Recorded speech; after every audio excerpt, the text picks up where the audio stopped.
اوعي تتخضي، اصبري واحدة واحدة. احنا في الفيديو ده هنتعلم مع بعض تو اي لوكس مختلفين تماما.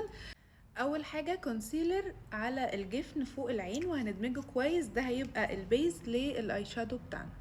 اول حاجة العين اللي انا عايزة ابينها اصغر هستخدم فيها الوان غامقة، ومن اول العين هنا من جوه للاخر، ومش هسحب الشادو لبره العين، لا هقف عند اخر العين كده، يعني يبقى بشكل دائري شوية.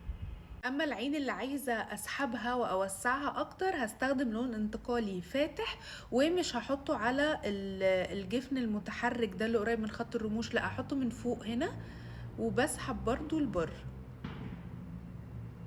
هجيب مثلا شادو اسود او بني زي ما تحبي، ومن اخر العين بس مش من النص هنا، يعني انا مش عايزة اقفل العين، لا من فوق شوية عند خط الرموش اللي فوق، واسحب كده كأني هرسم ايلاينر، وارجع بالخط ده لجوه بفرشة دمج كده صغيرة ولون بني، مثلا ادمج الاطراف بتاعة الشادو الغامق ده من فوق. اما في العين التانية اللون الاسود انا مش بسحب بيه العين، لا انا بغمق كده العين من الاخر، وانا برضو واقفة عند نهاية عيني، بدمجه كده من الاخر على فوق. وبرضو بالفرشة الصغيرة انا بدمج كده اللون الاسود بلون بني غامق وبكمل بيه الجفن ده. وبالفرشة الكبيرة ادمج كده الالوان كلها مع بعض من النص. هنا بقى نقطة كونسيلر فاتحة من قدام واعلى وانا بدمجها عن كسرة العين الحقيقية عندي. ممكن حتى لو بايدك كده تطبطبي تدمجيها، اي شادو فاتح بقى كده وتطبطبيه على الجزء اللي فيه الكونسيلر ده. واهم حاجة برضو تدمجي الفواصل ما بين كل حاجة والتانية، فهدمج كده اطراف اللون الابيض. الكحل الابيض او البيج بيوسع العين، اما الاسود والبني كل ما بتغمقي كل ما الدنيا بتقفل، فهنا هستخدم كحل ابيض.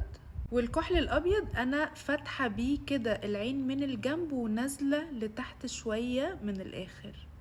طبعا العين التانية هيبقى كحل اسود، مش بس هحطه على الووتر لاين اللي تحت، انا كمان هسود العين من فوق. هنا انا مش هبعد عن خط الرموش تحت بكتير، لا انا هلزق الفرشة كده باللون الاسود على خط الرموش وامشي كده ادمج الكحل. اما في العين دي هنزل شوية بالخط كأني برسم هنا جفن تاني،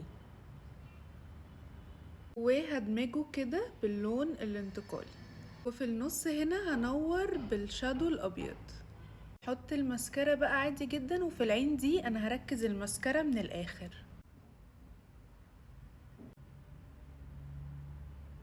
هنا هركب رموش طرفية من الاخر بس، اما هنا رموش كثيفة شوية، قصيرة من الاول ومن الاخر وطويلة من النص.